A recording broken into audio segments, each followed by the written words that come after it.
whose nationals are subject to or exempt from a visa requirement while crossing the external borders.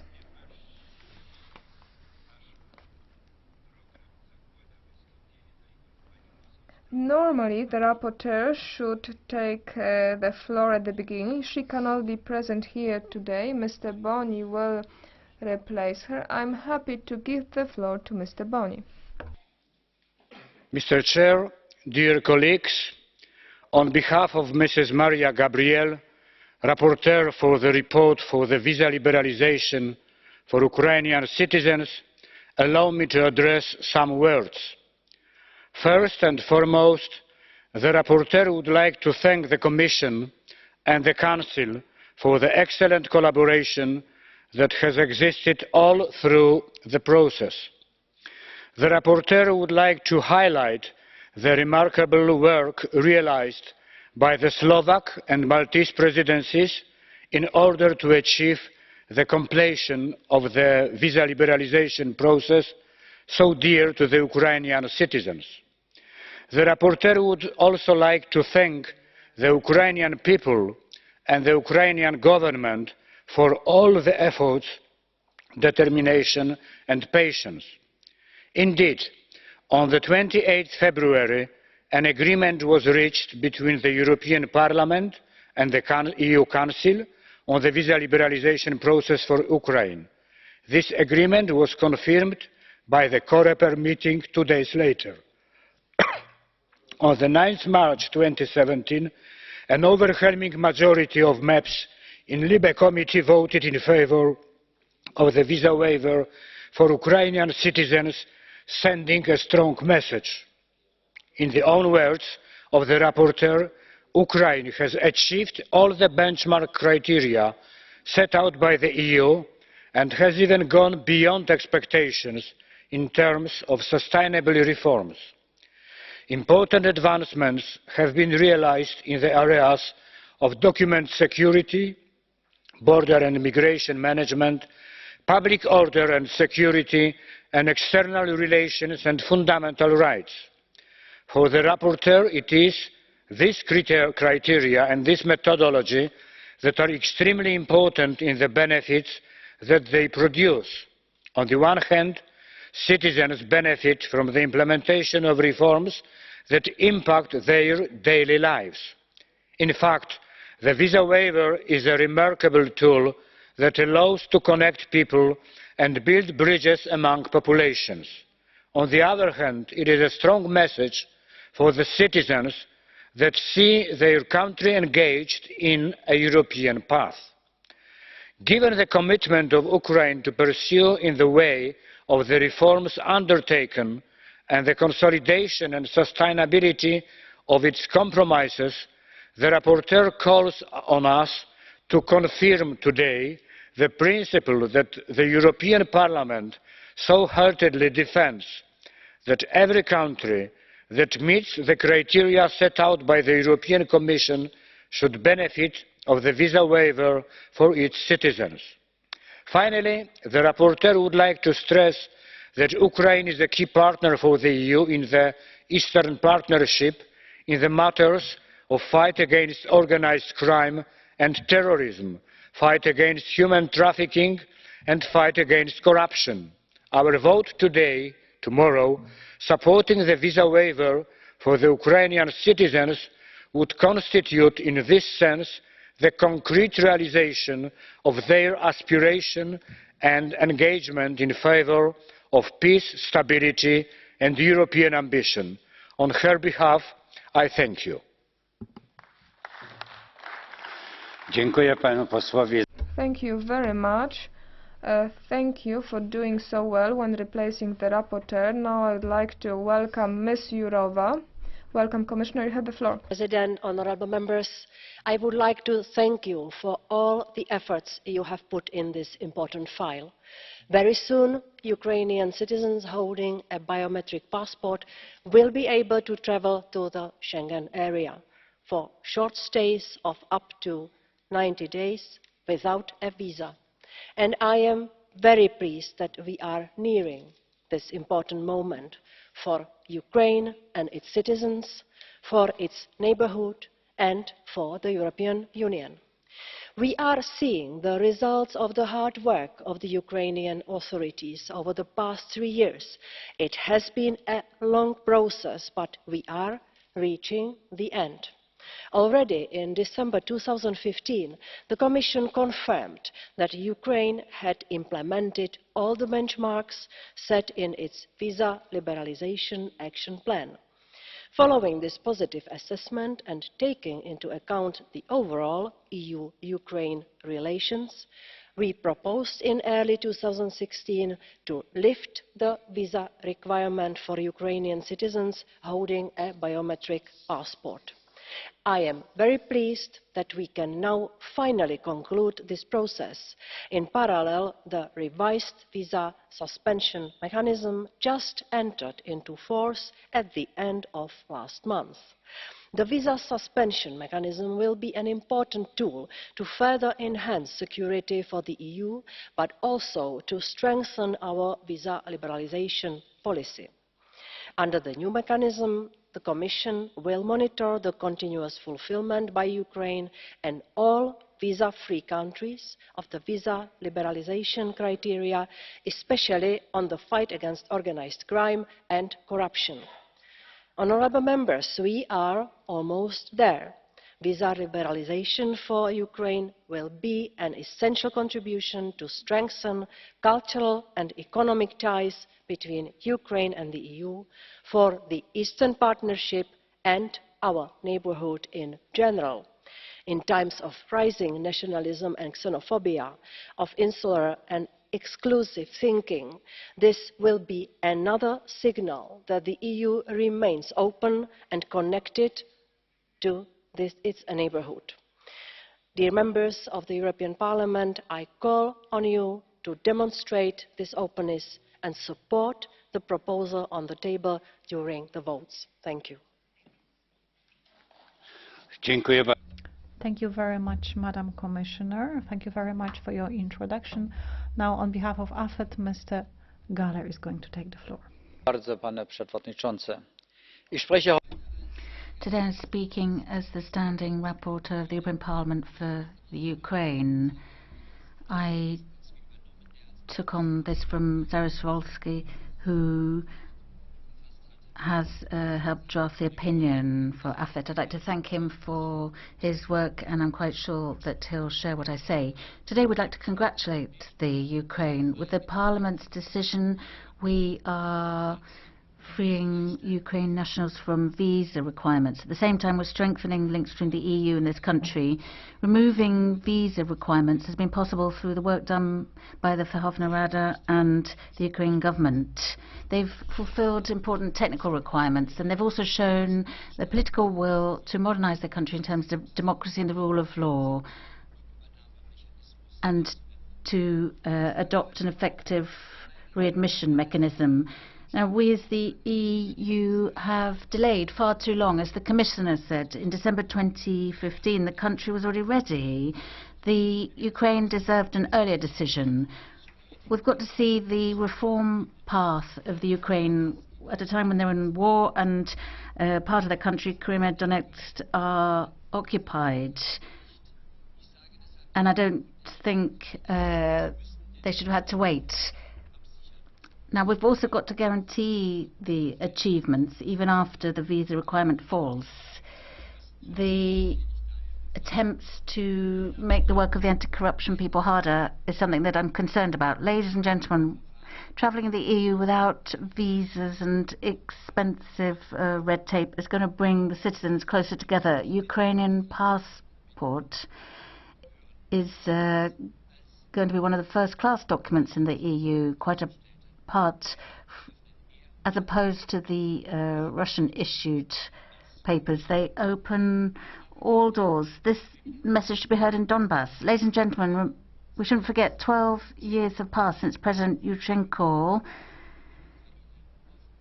removed visa requirement for EU citizens to the Ukraine.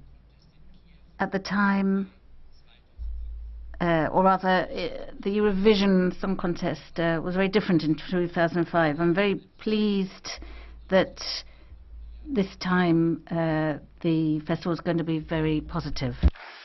Bardzo dziękuję panu w imieniu Thank you very much. For the jury committee, Ms. Hautala. President, when Mr.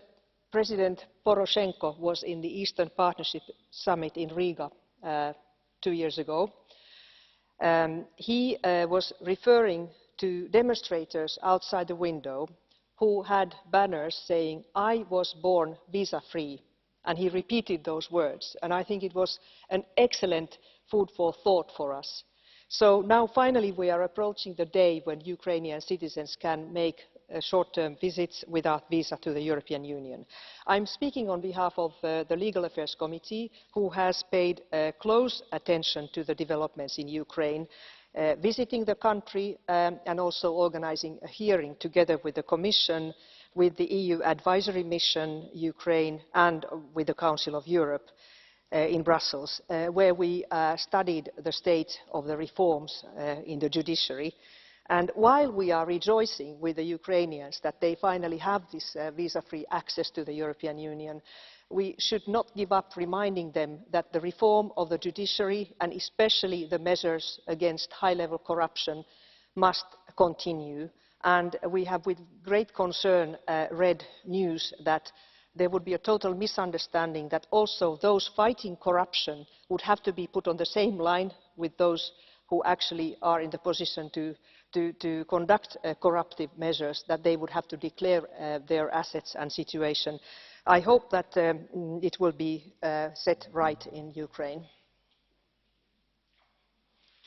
Bardzo dziękuję. Thank you very much. I give the floor for the representative of the EPP, Ms. Šuica. Hvala vam lijepo. Thank you, Chair. A visa liberalization regime for those Ukrainians traveling to the European Union is yet another symbol of support of the European Parliament to Ukraine. This is the way in which we are promoting political and economic reforms in Ukraine and once again are condemning the Russian invasion. Ukraine has undertaken a path of comprehensive reforms, and these are geared towards setting up a political and economic system that works. The success of the undertaken reforms should allow Ukraine to become a European state and to actually have this transition from the Russian to the European state. The visa liberalization regime for the Ukrainian citizens is actually an important step, and I believe it should be used also to invite the Ukrainian government to continue with the reforms, to work on the political stability, which is very important, of course, coupled with the support of the citizens. Ukraine has met all the benchmarks that have been set out, and this is obviously something that has led to a situation where the visas can be abolished. Personally, I believe that Ukraine deserves this, and I hope that the vote tomorrow will show it. Thank you very much. Now I give the floor. There is a blue card question. Blue card question. Are you willing to accept a blue card question? Yes, you are. Mr. EPITIDEIOS. Κύριε συνάδελφε, ευχαριστώ που δέχεστε την ερώτησή μου. Dear colleagues, well, thank you very much for accepting my question. I'd like to ask the following. Do you think that Ukraine is capable of guaranteeing that with their Ukraine passports we aren't going to see happening what happened with the Syrians? That they were falsified and they went into citizens from Bangladesh and other countries. How can we be sure that these passports aren't going to fall into the hands of organized crime, and they'll organize this for illegal purposes? Well, there are criminal activities everywhere, and of course abuse can happen, but this can also happen in the European member states. Biometric passports are what they are, and they might be subject to abuse. As I stated, the Ukraine has met all the benchmarks, and I believe this is a good opportunity to allow Ukraine to free itself from the Russian influence and to move towards the European Union. Bardzo dziękuję za jednoznaczną odpowiedź. Thank you very much for this unambiguous answer. The next speaker is Madam Kaufmann, Socialists and Democrats. Thank you, Mr. President. More than 1.3 Ukrainian nationals last year obtained a visa for the Schengen area. That's Ukrainians are visiting their family in Europe, tourists, business people, or trainees. These and all citizens of the countries will in future benefit from our giving a green light to a visa requirements being raised for Ukrainian nationals. For now, they'll have a 90-day period during or for a 90-day period, they won't require a visa if they have a biometric passport. This will mean less red tape, and it's good for the economy in the Ukraine as well as in the EU. In addition to all these practical advantages, this is also of huge symbolic value for the Ukraine and the European Union. It's acknowledgement of the efforts to reform the country. At the end of 2015, the Commission noted that Ukraine had complied with all the criteria for eliminating visa requirements. So our adoption of this tomorrow will send out a clear signal to the country. Ukraine, in difficult times, can count on the EU as a partner. We're opening the doors towards Europe a little bit further. Thank you. Thank you very much. Will you accept a blue card from Mr. Rubik? No. Madam Kaufmann is refusing the blue card, so I'm sorry, Mr. Rubik. We pass on to the next speaker, Mr. Czarnecki, ECR. Thank you, dear President, Madam Commissioner, dear colleagues. We had 12 years of asymmetric treatment, divergent treatment. We can be looking for excuses and explanations, but this visa waiver is long overdue. We should have done it long ago. A few months ago we have abolished a visa requirement for Georgia. We should have done it at the same time for our eastern neighbors, for Ukraine, because Ukraine has undertaken enormous efforts to adjust itself to the Western requirements. There has been some negligence, some mistakes, as previous speakers have said, but we should be looking not only at what the government is doing, but we should also be analyzing the aspirational attitude of the Ukrainian people who want to be a part of the West. The red light, the orange light has been on for a long time. Now we have the green light. But this is only the first step towards close strategic partnership with Ukraine, and I do hope one day Ukraine will join the European family. Thank you. Thank you very much. Are you going to accept a blue card question from Mr. Szanyi? Dear President, I always say yes to blue card questions. Thank you very much. István Szanyi, you have the floor. Thank you very much, Chair. Thank you very much, dear colleague, having accepted my question. Yes, we are talking about visa liberalization, but obviously the European Parliament and the European Union have other methods to help Ukraine. For instance, trade and, of course, with the embargo towards the Russians. Now, what do you think about people who would like to lift this embargo?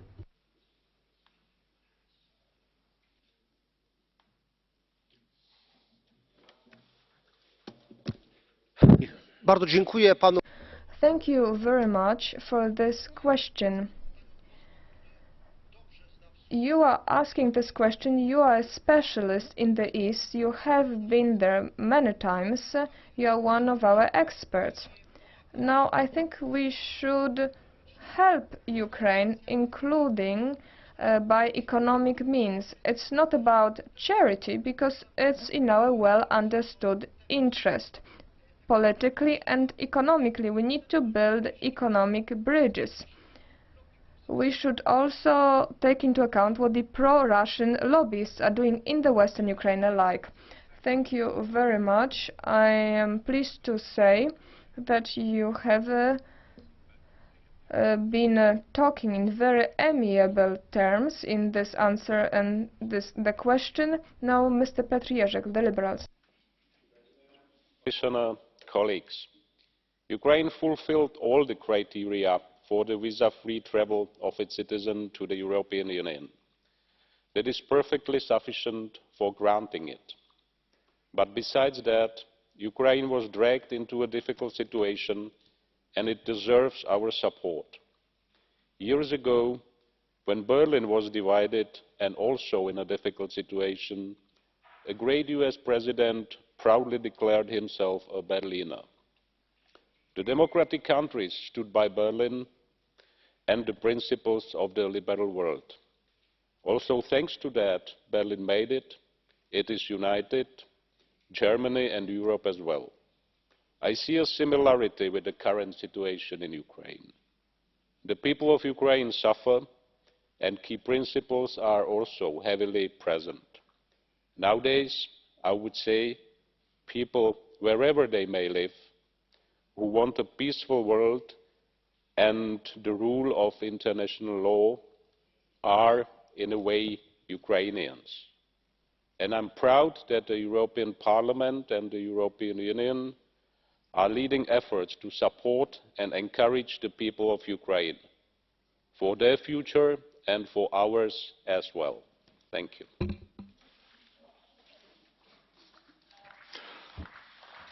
Thank you, Mr. Ježek. Colleagues, Commissioner, good evening. We will now proceed with Mr. Kohlíček for 1 minute for the GUE group. Thank you. Thank you, Chairman. Dear colleagues, I'm in favor of removing the visa regime for all European states. Therefore, I agree to include Ukraine in Annex 2 of Regulation 539/2001, because, in fact, you will not find any bigger European state in this regulation, but you can find Brunei and 13 states of Latin America. The moment has come to commence intensive visa liberalization discussion with European states. You can find controversial problems with every state in Ukraine. For example, the Communist and Socialist Party encounter problems and obstacles when carrying out their activities, including physical violence and arson in their offices. During the peaceful demonstrations, according to the rapporteur, hundreds of people or dozens of people were killed or injured, and the rapporteur does not recognize the result of the referendum in the Crimea and in Sevastopol. The current regime posed only symbolic obstacles preventing criminals to enter the EU. It is good to liberalize visa, and I hope that more countries will follow. Mr. Štětina, would you accept it? Mr. Štětina, you have 30 seconds. Thank you.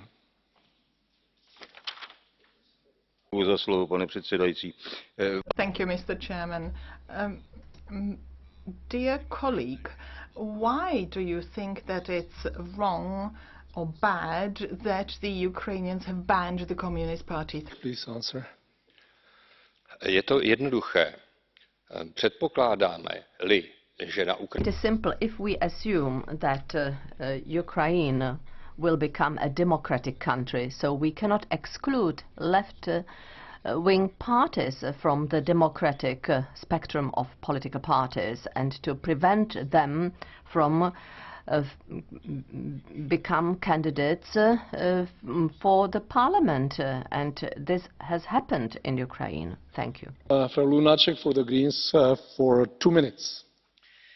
Thank you, Chair. Commissioner, Yes, this tomorrow will be a joyful day for Ukrainian citizens when the Parliament votes for visa-free travel for Ukrainian citizens for 3 months to the EU. This is something that my political group, Greens EFA, have been fighting for all of our countries in the neighbourhood. And it has taken some time. I'm glad. I'd like to thank the rapporteur for the very good cooperation and the Commission for their support. I mean, as Parliament, most of us would have already preferred to have that rule entered into force earlier.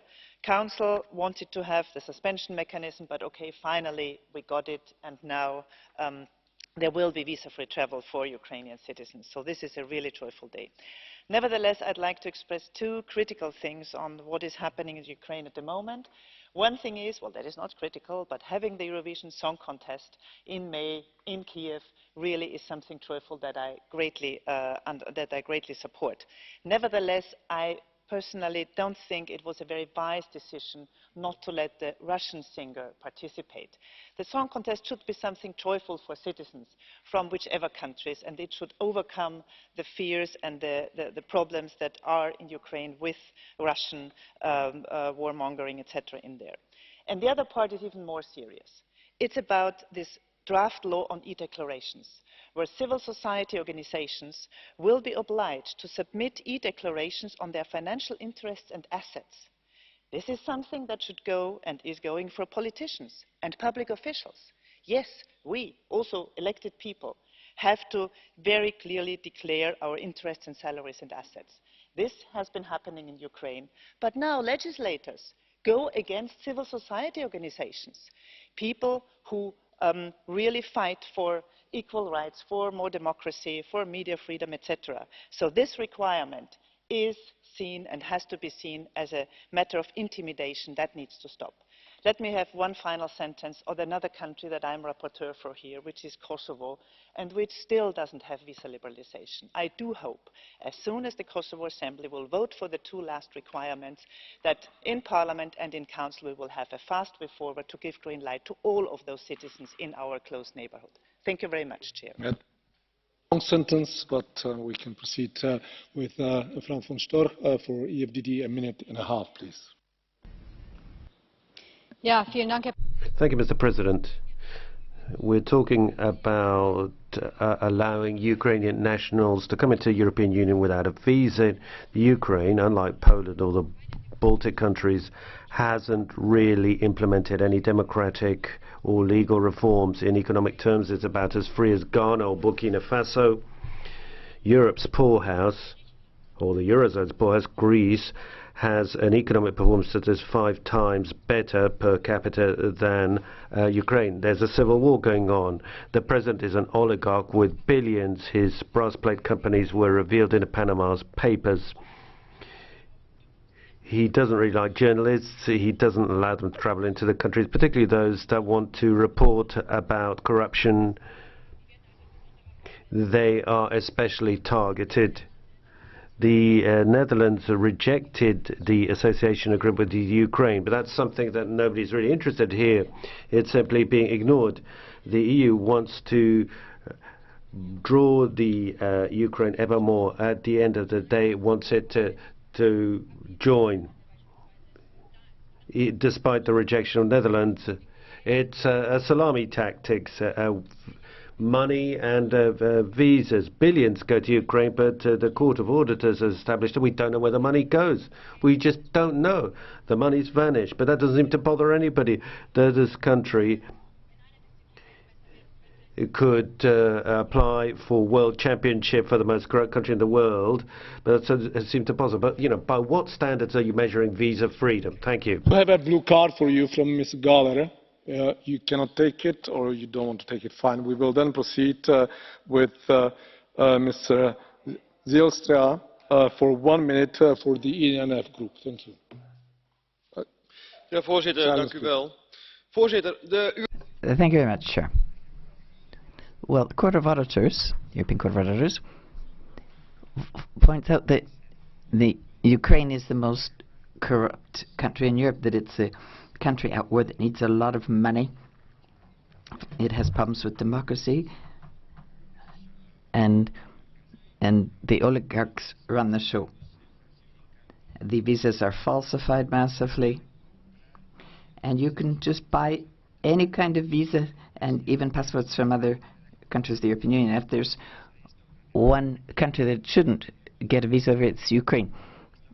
I mean, I don't know if we really ought to see Ukraine as a future member. We're just opening up the doors to them totally. And with countries like this, we have to keep well-supervised borders. Dinos for a minute and a half. Κύριε Πρόεδρε, στην Ουκρανία πριν 2 χρόνια. In the Ukraine 2 years ago, we saw what happened. The Maidan movement was supported, and Yanukovych, a legally elected government, was overthrown.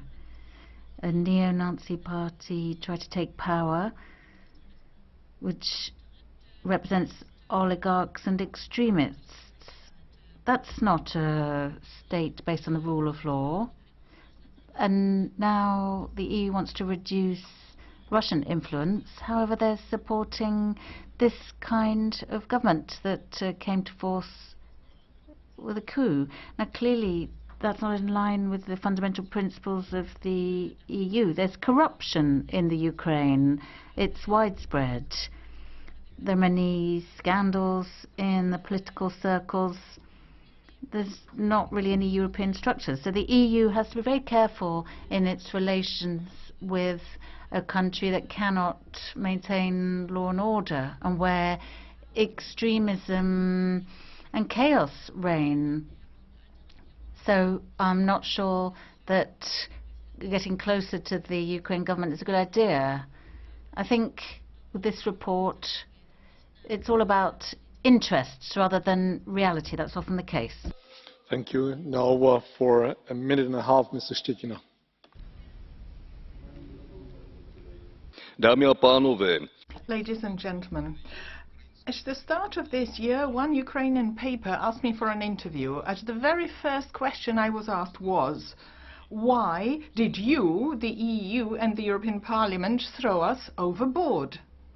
Well, I just stayed aghast, and the journalist continued, we don't trust you anymore. Your promises are empty.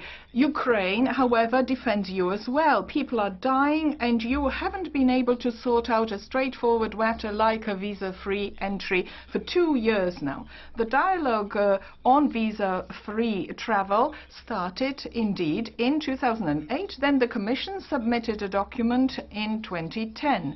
In December of 2015, the Commission stated that Ukraine has fulfilled all benchmarks and conditions. The path has been lasting for long 8 years. What happened in between was the Maidan, Russia's annexation of the Crimea, and the war broke out in these that we all know about, but nothing has stymied the Ukrainian spirit and the feeling they belonged in Europe. In September 2014, we ratified the association agreement, and tomorrow we are supposed to vote on visa-free travel. What is important is not only that Ukrainians can travel to us without a visa. What is important is the symbolic meaning of that step. Ukraine is part of Europe, and we haven't forgotten them. Thank you. Thank you. And now Mr. Picula for a minute and a half. Hvala. Thank you. The dialogue on the liberalization of the EU-Ukraine visa regime started in October 2008. The European Commission published a number of positive reports on the implementation of the relevant action plan. This goes to show that significant steps have been taken since 2014, and progress has been made, especially if we take into consideration the state of emergency and external pressures this country is facing. In the last progress report, the Commission concluded that Ukraine had made the necessary progress and had met all benchmarks set out in the action plan. Ukraine is our key partner under the European Neighbourhood Policy and the Eastern Partnership, so this decision should not be presented as a unilateral political concession on our part. The principle of reciprocity of the liberalization of the visa regime is reflected in mutual benefits for both European and Ukrainian citizens. It will contribute to networking, stronger economic and cultural relations, and it will encourage political dialogue on vital issues. By way of conclusions, I would just like to say that I'm very pleased that the European Parliament is finally voting on this decision. This is not only symbolic but a very real sign of support to Ukraine and its citizens. It might be clear that there will be no new EU enlargements anytime soon, but we should not stop in providing support to Ukraine in its endeavors to meet one of its key goals gradually but surely, and that is being the EU member state. Daleko stąd pisany jest scenariusz skłócania. There is a scenario intended to raise a dispute between Ukrainians and Europeans, Ukrainians and the Poles. Someone is writing this script, but I do support hard reforms. I do support their endeavors. However, if this notion of Polish allies matters to Ukraine in any way, I would like them to know that I have certain fears linked in with them talking about Stefan Bandera and paying tribute to him. However, in good faith, I hope you will overcome those objectives and be in one family. For 1 minute.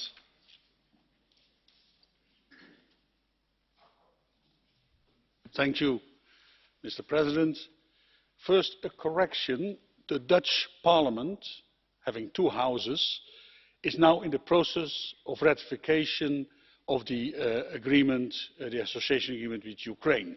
So I hope, because it has passed already the House, it will also pass the Senate soon, and then the Dutch will be part of the association agreement, and I favour that very, very much. Secondly, thank you. Secondly, should we punish the people of Ukraine for the fact that their country is under threat of Russian aggression and that there is an illegal annexation of the Crimea and illegal Russian intervention in eastern Ukraine? Should we punish them for that? No, of course. And it means that we tomorrow will vote, and I'm sure we will vote in a positive manner for visa liberalisation, because the criteria have been met. There is this safeguard and the emergency brake and the biometric passport, so it's now time to say yes to free people in a free country. Thank you very much. Thank you. And now for 1 minute, Mr. ROPŁ.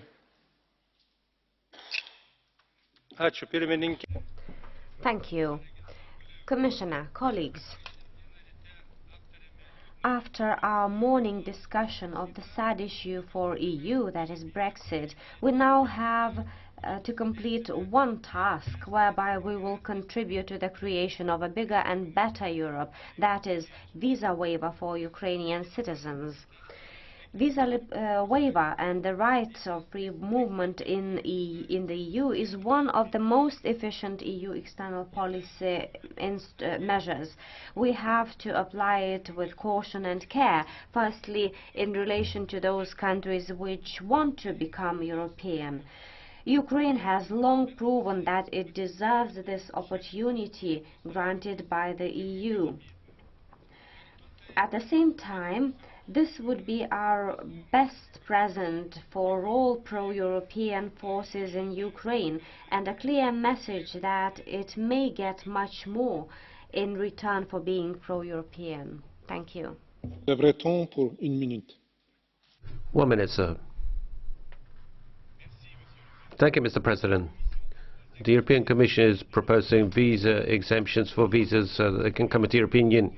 I am completely opposed to this proposal because the European Commission is presenting as, quote, a development of the Schengen acquis, end quote. I'm against Schengen. It's obviously a failure, as borne out by a report by the French Senate. I'd condemn this hurry in the European Union to work with the fell regime of President Poroshenko. The UN Human Rights Council reveals that he uses torture against anybody suspected of separatism. In more general terms, Ukraine does not respect European standards.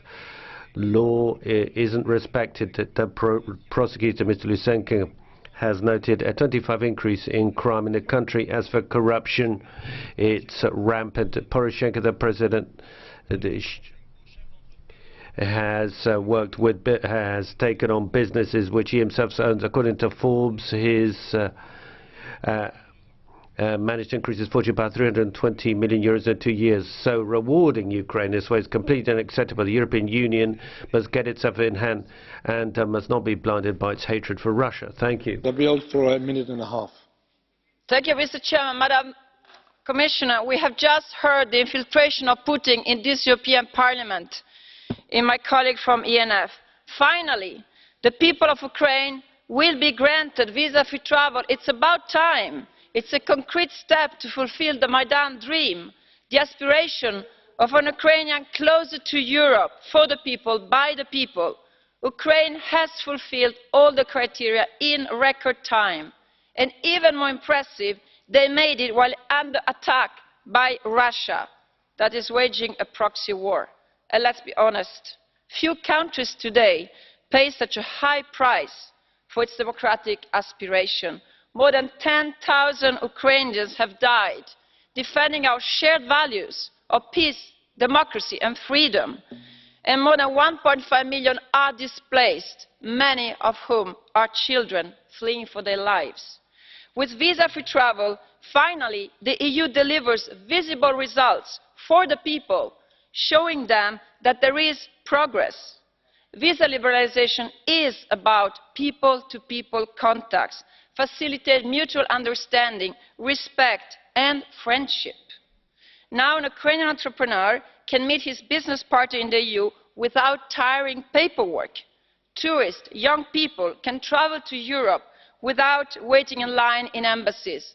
And parents can spontaneously go and meet their children living on the other side of the border. This exchange is in our common interest. Mr. Chairman, it strengthens our partnership and our economy, and the EU should now give green light and implement the visa-free regime without delay. Ukraine has done its part. We have to do ours. Thank you, Mr. Chair. Thank you. Mr. Lopez Aguilar, for 1 minute, please. Thank you, President. Commissioner. Well, the Committee for Civil Liberties, where I'm rapporteur for the visa code, has always been in favor of facilitation of visas. And we voted in favor of the extension of visas to the citizens of Ukraine who have biometric passports, given that Ukraine already got this exemption, granted this visa exemption to European citizens. They've gone through the 6 reports on the situation to complete this file in the framework of the association agreement, which was solemnly signed here in the European Parliament and in the Ukrainian Parliament at the same time in September 2015. And this doesn't mean there aren't problems. Among other things, this legislative procedure which is trying to impose electronic declarations of interest on civil associations who are fighting against corruption, in the same way as politicians who have to demonstrate so much in terms of commitment against corruption. But they have to support the rule of law, and of course that was swept away by the annexation of the Crimea. Dank u, collega's. Wie mij kent weet dat ik altijd. Thank you very much. Now there's going to be visa freedom for short stays. Now, the action plan was the driving force for great reforms against corruption. In fact, I myself visited the Maidan place in Maidan Square in Kiev many times in 2013 and 2014. People are seeing that there's been a lot of improvement in terms of the rule of law. However, there's still a long path ahead. Now, unfortunately, there's still visa fraud. In Kiev, there are companies that sell visas and that actually publicize their business on the internet, saying that they're circumventing the Schengen rules. And now they've been focusing on long-term visas. I'd like to call on our Ukrainian friends to fight against these foul practices. Our member states and the Commission has to do more to make sure that everyone respects the rules of the game and put an end to visa fraud. Mrs. Kallas for 1 minute. Thank you. Thank you. I'm very glad that the negotiations are finally reaching a conclusion and we can grant Ukraine long-awaited visa liberalization. Voting for this tomorrow, we recognize that Ukraine's achievements for more transparent and democratic states have been taken over. Administrative and judicial systems are undergoing reforms. These are not only due to the developments of government officials. I would say that civil society carries even a more important role. We hear often that the civil society functions better in Ukraine than elsewhere. The dedication activity of ordinary people is what gets the officials to act. Therefore, I am very sad about this mess about the e-declarations and Ukraine's recent decision that NGOs have to comply to the same rules as the state officials with respect to declaring all of their assets. I hope that Ukrainian government will sort this out and NGOs will be released of these duties. Thank you. Merci, Monsieur le Président. Thank you, Mr. President. Always more demagogy, more excesses. The European Union just doesn't seem to learn. After the enlargement 28, eventually 34 with Turkey, visa liberalization. The European Union has become a place where it's basically come one, come all. As in the case of Turkey, we are firmly against visa liberalization. Ukraine is not a friend of Europe as far as we're concerned. We can't welcome everybody. We can't pay for everybody. Rapporteur, what you want in your report is basically to pull Ukraine away from Russia. You don't really want to integrate it. You just want to create a distance between Ukraine and Russia. This is the wrong path, and I think we will ultimately suffer in Europe from this visa liberalization, this surplus of migrants. Now for 1 minute and a half. Thank you, Mr. President. Granting a visa-free regime is a very tangible act of support from the European Union to citizens of Ukraine. I would like to congratulate the rapporteur for her continuous efforts to make it happen. I closely monitor the current state of reforms and I must say that the progress made in the past 2 or 3 years is truly unprecedented. Ukraine is on a very ambitious path to create a properly functioning economy and a democratic political system with the ultimate aim to finish the transition from post-Soviet to European state. A lot of progress was made regarding the required reforms, especially in the field of judiciary, fight against corruption, strengthening the democratic institutions and the rule of law. There is a lot of work ahead for the full implementation of these reforms, especially considering a very difficult fight to regain a full territorial integrity of the country.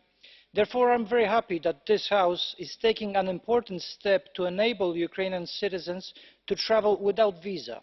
By this, we are showing to the Ukrainian people, but also to the outside world, that you want stronger connection and more shared experiences, and I firmly believe that it is going to be to the mutual benefit to us all. Thank you very much. Thank you, Ms. Wałęsa. Now, Mr. Mamikins for 1 minute and a half. Thank you, President. Dear colleagues, I don't understand why we still use such atavism as visa regime for our European neighbours. What is the reason of keeping it? We have a lot of security lists of terror suspects, criminals and other persons that for any reason denied entry to the EU. Border guards have access to these databases and any people from these lists will not be allowed to cross the border. Other countries' citizens who wanted to travel to the EU without visas are required to have very well protected biometric passports that many of European Union state citizens do not have. Persons might be asked to show documents proving purpose and conditions of stay, for example, tickets for further journeys and return tickets, reservation of accommodation, invitation letter, as well as evidence of sufficient means of subsistence. In case of doubt, person could be not allowed to enter EU. Now we have special suspension mechanism when the Commission can pause the visa-free regime for a concrete country if some migration criminal or if some other concerns will appear. What additional options to this list of protection measures give visa regime? At the same time, millions of migrants come through the Mediterranean, come without any visas, documents from very problematic from the security point of view regions. But we're still afraid to grant visa-free regime for such states as Georgia recently, Ukraine or Belarus in the future. It reminds us the door with 20 locks, but there is still a huge gap in the wall nearby. Thank you. Sorry. Mr. Obermayr, for 1 minute, please. President. Thank you, President. Yes, there's a lot of talk about the so-called reforms in the Ukraine, but the replacement of government members tells another story. Almost a third of the Ukraine, 15 million, actually want to leave their country. I think that speaks volumes. With this visa liberalisation, as the report says, it's a clear step towards full membership of the EU. I think this is mistaken, quite apart from the issues of corruption, nepotism, human rights, fundamental freedoms. It would mean that the net contributors of the member states would have to pay far more to take on the Ukraine. Now, the Union, I think, should take the Copenhagen criteria very seriously and learn from the enlargement problems of the last years. And this step is not good for improving relations with Russia. On the contrary, the EU is risking being drawn into the conflict with Russia. Mr. BOCSKOR, for 1.5 minutes, please. President, I'm glad that at last, tomorrow, our votes will contribute to the visa-free travel opportunity for Ukraine's citizens. This marks the successful conclusion of a lengthy process, and Ukrainian citizens have made a lot of sacrifice and efforts for that. Visa-free travel will formally provide an opportunity for hundreds of thousands of Ukrainian citizens to travel freely and to study abroad. It will also enable members of ethnic minorities such as Hungarians, Bulgarians, Romanians, Slovaks and Poles to keep in touch with their ethnic states. However, there are still physical limitations in terms of border infrastructure, international traffic routes and border crossing stations, which are of poor quality, and sometimes they are missing altogether. And if the EU is to provide tangible help, it must develop an effective development plan and provide the funding to help implement it.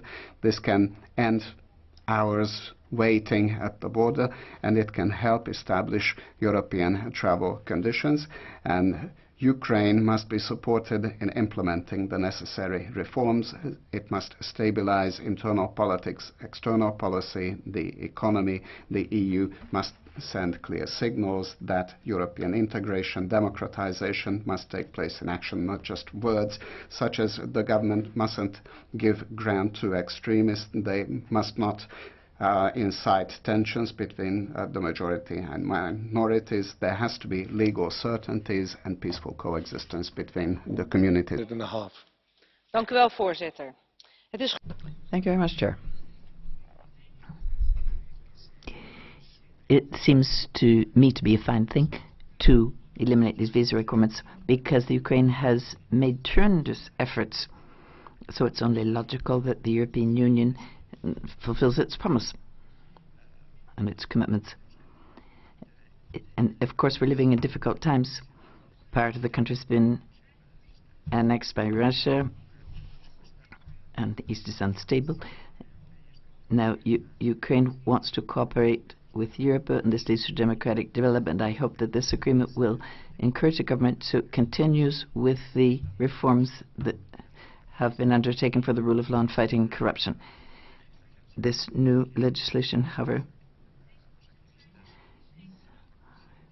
which makes life difficult for people who are corrupt, is a kind of a prize for collaboration. But I think a prize for cooperation with the European Union is much more than an economic prize. We have to contribute to positive development in these democratic countries that surround us. And so I congratulate the Ukrainians that now can travel more easily to Europe to visit relatives, for business trips, for holidays, without denigrating procedures. So, congratulations to the Ukraine. Madame ARNAUTU for 1 minute. Ms. ARNAUTU, 1 minute. The Ukraine faces such terrible levels of corruption and poverty that a large number of people are missing the Soviet Union. That's quite something. They received 300 million euros last year, and they got $1 billion from the IMF. That's great for the oligarchy. They get their hands on 15% of the money. Now, the pretext for granting this is just a maneuver that's going to be devastating for the European Union, that will face competition from illegal labor that can be exploited big. The average wage is 180 a month, and it's 64 euros a month for pension. There are criminal bands in this country, and this will only encourage them. And this is going to be devastating for the Ukraine, that will be emptied of its labor and people, and the country has already lost 10 million inhabitants. Ms. Bolsonaro for 2 minutes, please. Thank you very much, Mr. President. Ukraine is a special partner for the EU, not only because it's a very important country of our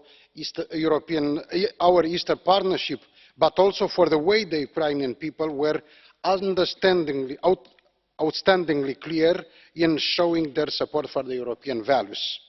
I have to say that many doubts could be cast on how the EU has actually reacted following the Euromaidan. But what matters is today the result. Better later than never. The moment has finally come to grant visa liberalisation to the Ukrainian citizens. This is the minimum reward the EU can grant for their attachment and loyalty to the EU and the European values.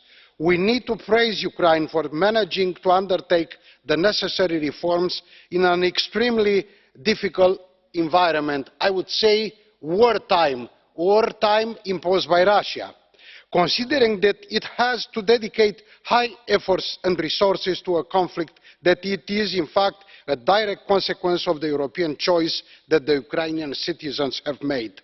Now that the time has come for the free visa regime, I hope that the following step can be the ratification by the Dutch Senate of the EU-Ukrainian Association Agreement. We cannot allow that such an important agreement, another sign of reciprocal commitment between the EU and Ukraine, continues to remain under a big question mark. Ukraine desperately needs and deserves first and foremost our support to end the conflict in the eastern Ukraine and to preserve its territorial integrity, which was not only challenged but destroyed by Russia. But they also need to advance reforms in several fields to enhance their economy, and it is evident to do so they need clear and tangible signs from our side. Thank you very much. Thank you very much indeed. And now Ms. Boni for 1 minute and a half. Mr. President, I not only replace Maria Gabriel, but I also have my own speech. Ladies and gentlemen, this is a very important day. Let us remember the civil courage and the tragic heroism of Maidan Square. In 2014, this place was a real heart of Europe, showing the sense of purpose of the European Union in terms of freedom and economy.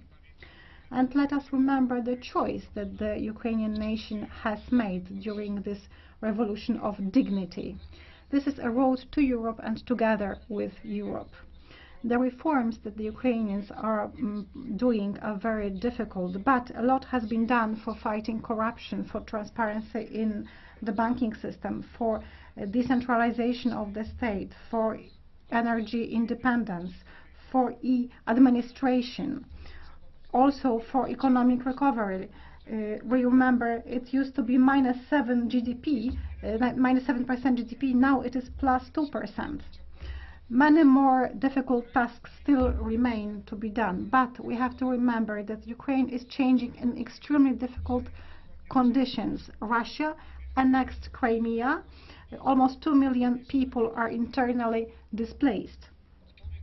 Which other country would cope so well, so efficiently to change under the pressure of war? Which other country would, in this condition, manage to meet all the criteria for visa liberalization? That is why I'm so pleased with this decision that we're making right now. This is not a gift. This is a sign of respect for the European road that the Ukraine had chosen. And this is their right, the Ukrainian citizens' right. Colleagues, I do now hereby close the debate. We do have, even though behind schedule, limited time for Catch the Eye, so I would now ask Mr. Faria to speak for 1 minute. Thank you, Mr. President. Commissioner, at the last plenary session, I spoke on continuing aggressions against Ukrainians by Russians. I also warned of the expansionist threat of Russia in Ukraine. Denis Voronedevka, a critic of the Putin regime, had been murdered. He was one of the... He criticized Russian aggression against Ukraine. I also called for visa liberalization for Ukrainian citizens. 3 years ago, they voted for Ukraine to become a European. Finally, we're going to vote an instrument which will allow easier movement for Ukrainians and freedom of movement for Ukrainians within Europe. So I hope that tomorrow that the many Ukrainians that have chosen to live in my country, Portugal, so that I will be able to give them this good news. It's an important strategic instrument for better, more stable and more prosperous neighborhood relationships. Šojdrová for 1 minute, please. Děkuji, vážený pane místopředsedo. Thank you. Mr. Chairman, dear colleagues, it's not by chance that I am the fourth Czech MEP who wants to take the floor in this particular debate, because it is the Czech Republic who has thousands of Ukrainian workers on its territory, who understands their plight and who likes them in their country. And I think that the liberalization of a visa regime for this country means a clear signal that we count on that country, that we appreciate the reforms that they have been introducing and the benchmarks that they have reached. Liberalizing visas does not come for free for Ukraine. They did reform their administration. They are trying to take measures against the corruption and all that in a situation where their security is under threat and the war is raging in the east, and it's difficult for them. I keep my fingers crossed for Ukraine. I am all in favor for the young generation living together with you. For 1 minute. Thank you, President. Before visa liberalization with Ukraine, the countries in the former Soviet Union, in terms of the fundamental principles of the EU, they've been under constant monitoring by the EU institutions. In 2008, the dialogue was open, and since then the Commission has published 6 interim reports on implementation of the plan. Ukraine has taken important steps towards democratic reforms after the 2014 presidential election. The country has made significant progress in terms of border controls, the fight against corruption, against organized crime and money laundering. Support of the EU has helped to tackle such serious problems. Biometric passports issued according to international standards will mean Ukraine citizens can enter Europe and vice versa according to the principle of reciprocity. The EU should guarantee that it's monitoring respect of the partnership after liberalization as well, and keep these strengthened ties. It was a pleasure to chair, in fact, this point on the agenda, and it is even more a pleasure to ask the Commissioner for the final remarks. Thank you. Mr. President, honourable members of the Parliament, from this interesting... I do apologize. I was too quick under the time pressure because we are behind schedule. I did not give the floor to the final person on the list, so my apology, because I think we would have a war with Mrs. Konečná because she's the last person on the list. So my apology also to you. Pane předsedo, Chairman, thank you for your gesture because it is not a habit here, so thank you. Let me say a few words on what has been discussed today. First of all, we should think about security of our own citizens, citizens of the EU. And of course, we can put anything on paper, it's a fact, but if we look at the reality in Ukraine, without the international funding, so Ukraine will collapse. Because today there are oligarchs, there are businessmen who control everything, but nobody, like teachers, could get salaries without this support, and nobody can guarantee that such biometric passports will be issued only to Ukrainian citizens. I don't know whether it is a help, assistance, or maybe this could cause evil in Ukraine, and this could be to the detriment of security of our own citizens. So Ukraine will lose some of its citizens that should remain there because Ukraine will need them, and it will cause a security risk for Europe as well. And once again, with the apology, the Commissioner with her concluding remarks. Thank you. Thank you very much. From this interesting debate, I dare to think that there is a large consensus in this House on the need to keep the promises we made to the Ukrainian citizens. This is also the recognition of the sustained and comprehensive reform efforts which have been carried out by the Ukrainian authorities, particularly in the field of border management, fight against corruption and anti-discrimination. We will hereby fulfil a long-standing demand by Ukrainian citizens and also facilitate interpersonal contacts and cooperation. With the revised suspension mechanism in place, there is no need to delay this important file any further. I therefore call on you all to proceed with the voting of the report of Mrs. Gabriel and to bring us one step closer to the conclusion of the whole procedure to grant visa-free travel for Ukrainian citizens. Thank you. Commissioner, thank you. And now I would ask Ms. Boni on behalf of the rapporteur, this time for the concluding 2 minutes, please. Thank you very much. Very briefly, thank you for the very comprehensive debate. It was focused on visa liberalization for Ukraine, but also there were raised many problems and topics related to the future cooperation between the European Union and Ukraine. Those topics, key topics, are implementation of the DSFTA, next steps at the reforms, our common cooperation related to border solutions, and also the problem of war and Russia aggression. I think that it was very fruitful, and we are thinking about further cooperation with Ukraine.